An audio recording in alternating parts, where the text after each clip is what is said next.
The broadcast is now starting. All attendees are in listen-only mode. Hi, everyone. Good morning and welcome to Webinar Wednesdays with SMP. We're happy to have you all here with us this morning. My name is Sunny Lawless, and I am the Assistant Program Director and Volunteer Coordinator for our SMP programs. And joining me today is Nathan Coughlin, who is our Georgia Team Lead and Community Outreach Specialist. And today, for the June installment of Webinar Wednesdays with SMP, we're going to talk about my favorite subject, which is volunteering for the SMP program. During the presentation, you're welcome to type any questions you might have into the chat, but we're going to hold those until we open up at the end for Q&A. And if you registered to attend today's presentation prior to 10:15 a.m. this morning, we have you on our prize wheel. And if you stick around, we'll spin that and someone will win a $25 Amazon e-gift card. Now, before we get started, I do have to let you know that this project is supported by the Administration for Community Living, Department of Health and Human Services as part of a financial assistance award with 100% of our funding by ACL and HHS. The contents are those of the authors and do not necessarily represent the official views of, nor are they an endorsement by ACL, HHS, and the U.S. government. Before we get started with today's presentation, I do want to give you a little background information on the SMP program. Senior Medicare Patrols are grant-funded projects. As I mentioned, we're part of the federal U.S. Department of Health and Human Services and the Administration for Community Living. All SMP grantees have a shared national identity through a national program name and logo. Every state has its own Senior Medicare Patrol program. So in Georgia, Louisiana, Mississippi, and Vermont, the SMP programs are sponsored by AdviseWell. And our mission is to empower and assist Medicare beneficiaries, their families, and caregivers to prevent, detect, and report healthcare fraud, errors, and abuse. And we do that through outreach, counseling, and education. Before I dive into our presentation and start talking about volunteering and how you can get involved with our program, I do have a quick polling question for you. So today's poll is, what do you think is the greatest benefit of volunteering for older adults? Well, give me just 1 second. We'll launch that poll. There we go. And again, what do you think is the greatest benefit of volunteering for older adults? So the options here are improved mental health, greater social connection, a sense of purpose, physical activity, or all of the above. And I'll give everyone just a few moments to answer. A really easy polling question for everyone today.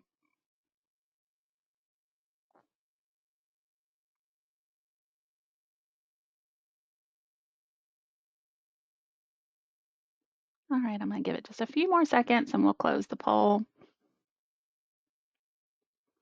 All right, we've got it. Let's see. We can share those results with everyone. There we go. All right, so 22% of you said greater social connection, and that is absolutely true. But for today's poll, it's all of the above. Everything that we have here listed is is a great benefit to older adults when they volunteer. Okay, let's close that out and get back to our slides here. There we go. All right.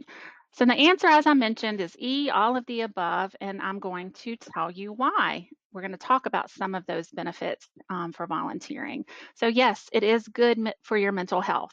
You know, volunteering keeps the brain active, which contributes to our mental health.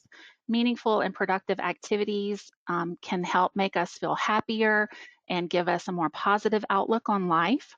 According to the National Institute on Aging, volunteering may also lower our risk of dementia and other health issues. Another reason is it helps to prevent loneliness and isolation. So that was one of the major answers on our poll. Social isolation is a major issue that many older adults face. So the feeling of loneliness and few interactions with others can really negatively impact a person's health. Getting out into the community and volunteering helps to promote socialization.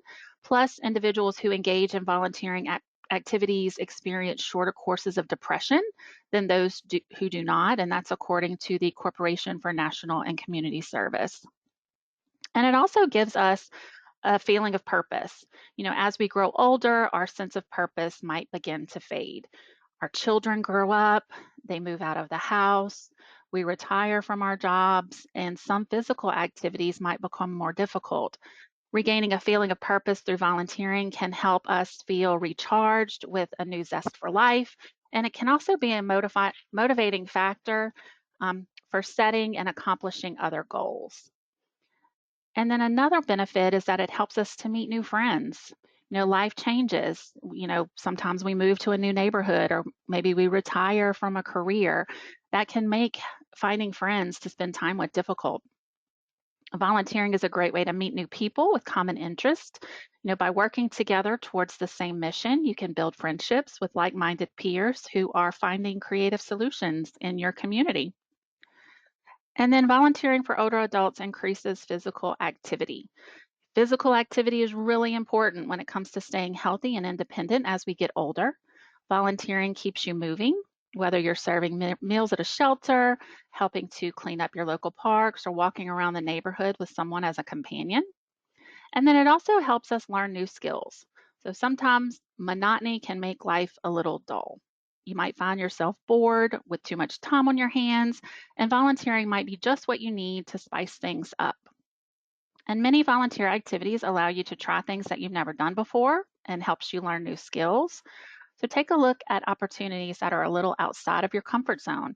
You may develop a passion you never knew you had. So now that you know some of the benefits of volunteering, we're going to talk about the SMP program and why you should choose us. All right. So SMP offers volunteers an opportunity to make an important difference in their own communities.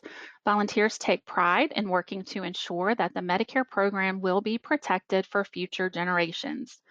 SMP volunteers receive training on the basics of Medicare and healthcare fraud, errors, abuse, and scams.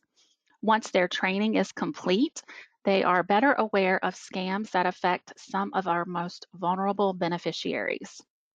Our volunteers also participate in bi-monthly webinars and various training opportunities throughout the year. Depending on the area that you live in, sometimes you might have the opportunity to work with either fellow volunteers or maybe even some SMP community outreach specialists at presentations and community events. We also hold volunteer appreciation events during the month of April for National Volunteer Week. And volunteering for SMP is also a great activity for couples.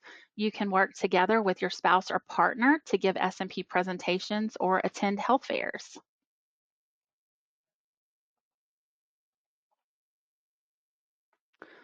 So S&P's work is really in three main areas for our work. So as we mentioned on a previous slide, our mission is to empower and assist Medicare beneficiaries, their families, and caregivers to prevent, detect, and report healthcare fraud, errors, and abuse. So the three main areas of our work, the first and third, are to conduct outreach and education and to receive beneficiary complaints. The second main area is to engage volunteers. Protecting older persons' health, finances, and medical identity while saving precious Medicare dollars is usually a cause that attracts civic-minded individuals. The S&P program offers volunteers an opportunity, as I mentioned, to make an important difference in their own communities. Our 2025 results have not yet been published, so today I'm sharing the results from 2024.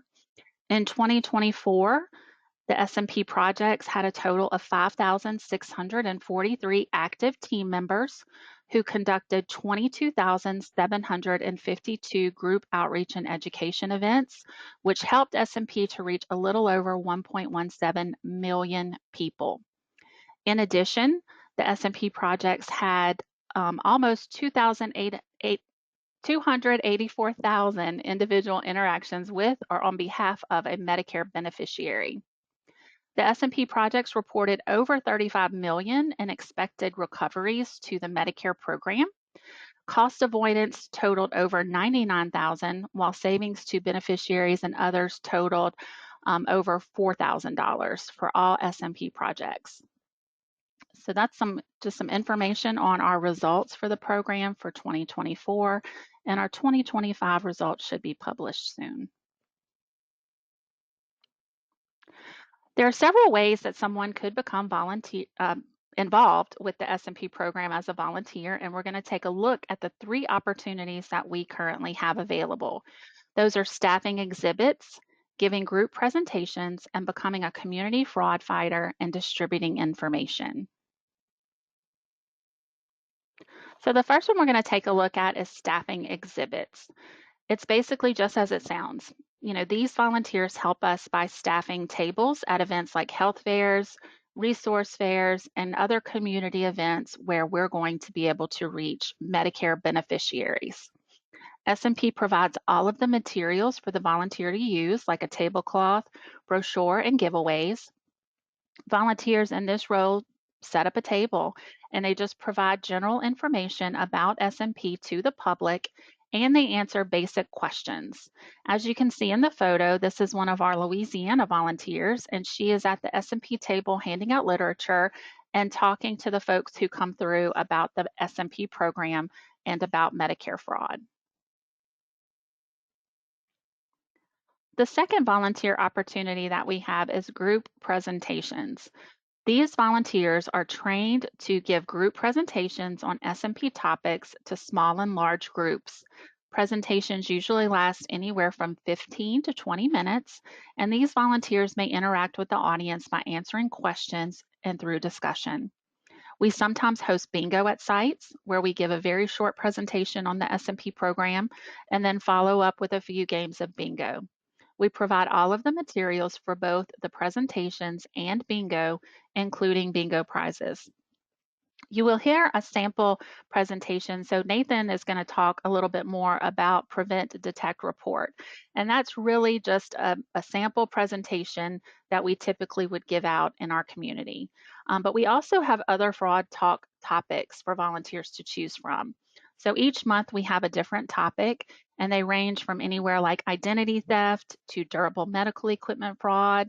We talk about understanding your MSN and EOB, where we explain the importance of Medicare statements and reviewing them. During orientation, volunteers receive scripts and other materials to help them as they start their journey as an SMP volunteer. Now, our last volunteer opportunity is for community fraud fighters and information distribution. Our community fraud fighters share information in community living settings like independent living facilities and senior housing sites. This opportunity is done on an as needed basis when we have new materials like newsletters, brochures, or very important fraud alerts that need to be shared in the community. These volunteers might set up a table at these facilities and just provide information to those who visit the table about the SMP program. So what are the steps to become an SMP volunteer? Well, the first step is application and screening. Acceptance as an SMP volunteer is not automatic. Because we do work with a vulnerable population, the screening process is thorough. Applicants complete an application, interview, and background screening. The screening is really just a basic criminal history background check and a motor vehicles records check. And then once screening is complete, the applicant is approved, and the second step is to complete the SMP Foundations training and privacy and confidentiality training. These training modules provide the volunteer with information on the SMP program, basic information on Medicare, and Medicare fraud and scams. The training is completed online and there is an assessment that has to be completed at the end. For volunteers who choose to give group presentations, once they get started, there's a 90-day check-in, and then those volunteers are also required to complete a group education training module, which is online as well. And then after training is complete, the next step is orientation. So we do try to make this an in-person orientation whenever possible, but sometimes that's not possible, so it's held virtually. This is an opportunity for me to really work directly with the volunteer one-on-one to review the mission, talk about our rights and responsibilities, our code of conduct, and you know, all of the basics of what our volunteers do and what's expected of them, and then what our responsibilities are to the volunteer.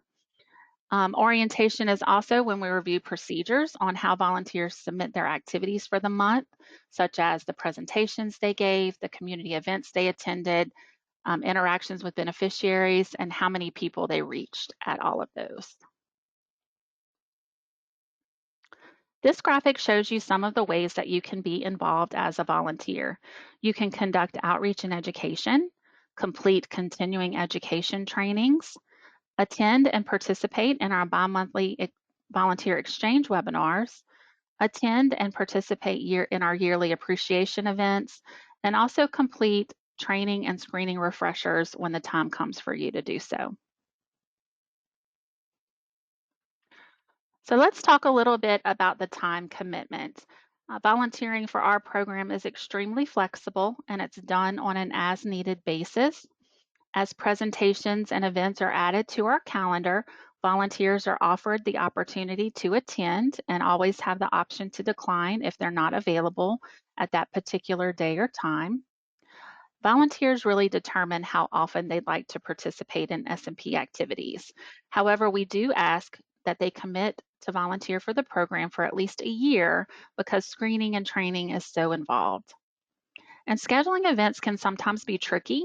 So I really work closely with volunteers one-on-one to see what their schedule looks like for the coming month. And then I work to fill in those opportunities that they're available.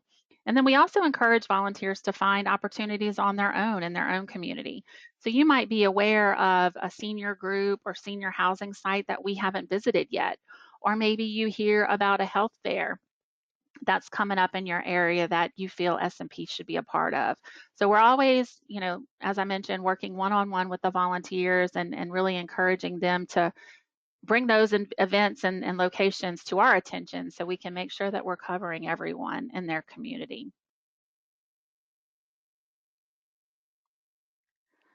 So here is a look at some of our volunteers in action at different events.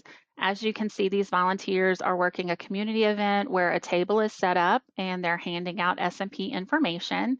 And then we also have a group of RSVP volunteers that get together once a month and they prepare goodie bags for our community outreach specialists to use at events.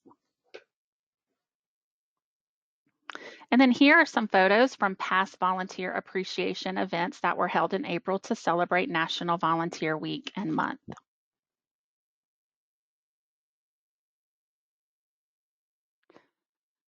So what are the next steps? You know, if volunteering for SMP sounds like something you would be interested in doing, you should call our toll-free hotline number if you're interested or if you have any questions. Heidi will gladly transfer you over to me and I'd be happy to talk you through those. Once you do that, you'll complete an application screening and training. And then once all of that's done, it will be time for you to get involved. So now I'm going to turn things over to Nathan, who is going to share the 3 keys in success to preventing fraud, errors, and abuse. And as I mentioned earlier, this is really the basics of our SMP presentations and what our volunteers and community outreach specialists talk about when they visit senior centers and independent living facilities and talk to Medicare beneficiaries.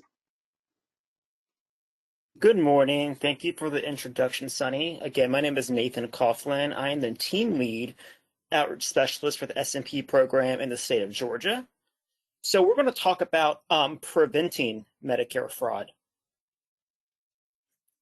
The first key is prevent. Protecting your personal information is your best defense against healthcare fraud, errors, and abuse. Remember to share your Medicare number only when necessary, such as at a doctor's office or pharmacy, meaning not over the phone, people will call and asking for it. Only carry your Medicare card when you know you will need to use it. Remember, Medicare will not call you to ask for your Medicare card for any reason. Keep records of all medical visits and procedures that take place and medical equipment you ordered. Next slide. Our next key is detect. Knowing how to spot suspicious activity can help you stop healthcare fraud and abuse in its tracks.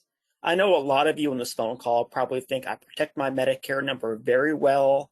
I don't give it out to these callers. I won't have to worry about my Medicare number being compromised. But at no fault of your own, even if you do everything right, there's a chance through a data breach or a hack that your Medicare number could be exposed. So it's very important to try to detect this fraud as well. And you can do that by reviewing your Medicare summary notices or explanation of benefits.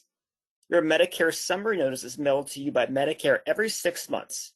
If you have a Medicare Advantage plan, you will receive an explanation of benefits after you receive healthcare services. And of course, Medicare, now that they've changed it to every 6 months instead of 4 times a year, they're encouraging you, if you're comfortable doing so, making it a Medicare.gov account and checking it more frequently via that way. You want to compare your statements to your personal records and look for the following items: medical appointments you did not attend or double billed for, medical equipment such as braces, catheters, or diabetic supplies you did not order or receive. Next slide. And if you're checking those statements, our third key and final key is report. If you suspect you have been a target of fraud, please report that. This will help you and others at risk for healthcare scams. Here are some steps to report suspicious behavior. Of course, if you receive a suspicious phone call from someone claiming to be from Medicare or someone saying they're from Senior Benefits, don't give out any personal information and hang up. You can report that call immediately to us at the Senior Medicare Patrol program. If you have questions about your Medicare statements, you can call your health provider or plan. If you aren't comfortable calling your provider or you aren't satisfied with their response, say you believe they mischarged you for something, you give them a call and let them know. They might offer to fix it for you, and you can stop right there. But if you're not comfortable calling them or they give you the runaround, you still think it's incorrect, please call the SMP hotline number, the 877-272-8720 hotline number you see on your screen. In addition to reporting fraud using our toll-free hotline number, you can also report that via our website at stopmedicarefraud.org and click on the orange Report Fraud button on your screen. Next slide. You can also follow us on Facebook and other social media platforms.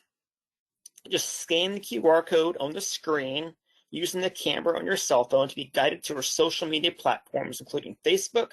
We have one for Georgia, one for Louisiana, one for Mississippi, and also one in Spanish language. It's a combination of all of our states and Vermont as well, of course.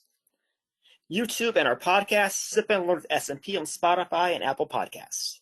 Our state-specific SMP Facebook pages especially are a great resource for older adults and their care partners to find out about how hot scams happening in their area as soon as they're happening.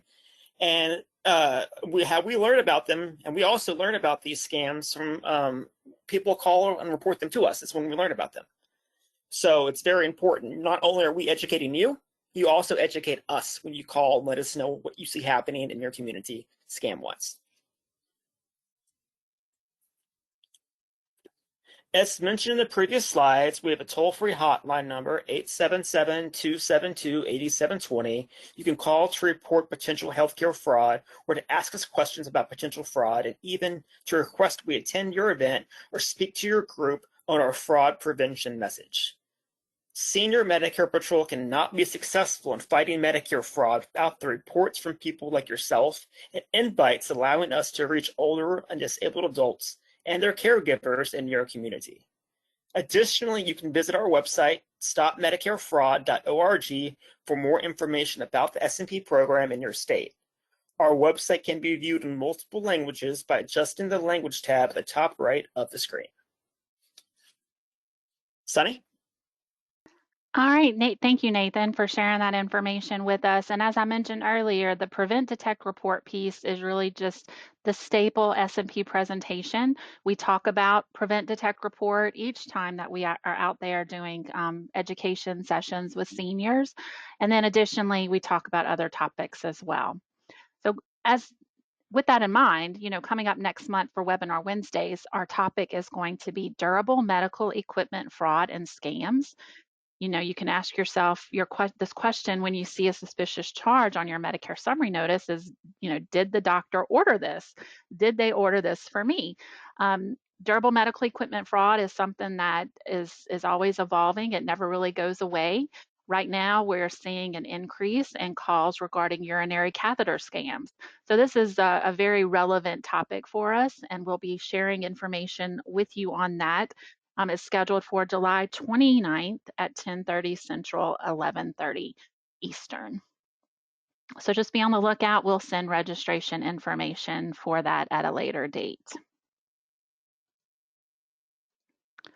All right, so now it is time for our prize drawing. So if you were registered to attend today's webinar prior to 10:15 a.m. this morning, your name has been entered into our prize wheel.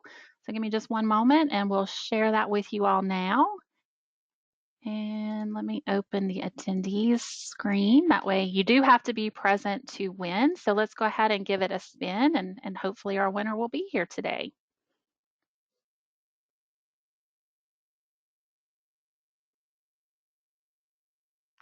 Okay, I don't see that Miss Peggy's on. So we'll go ahead and give it another shot.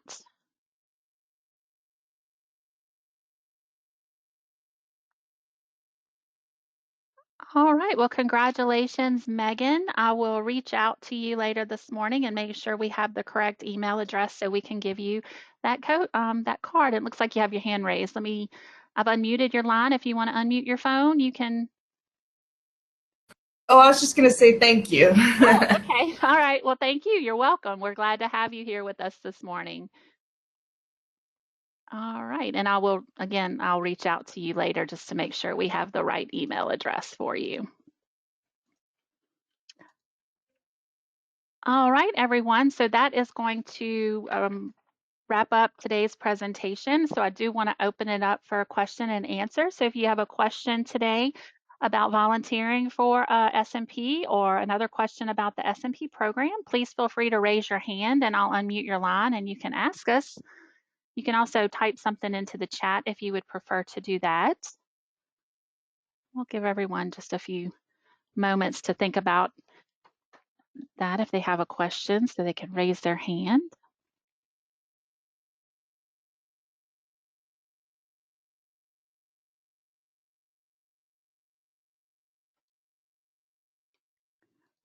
All right, well, I don't see any hands raised and I don't see any questions coming through the chat. So this is going to conclude our presentation today on volunteering for the Senior Medicare Patrol program. We will send an email after the webinar today with a link to a short survey. And we would really appreciate it if you would take a moment just to let ACL know how we did with today's presentation. We appreciate you all joining us this month for Webinar Wednesdays with SMP, and we hope to see you all again soon. So thank you, everyone, and take care.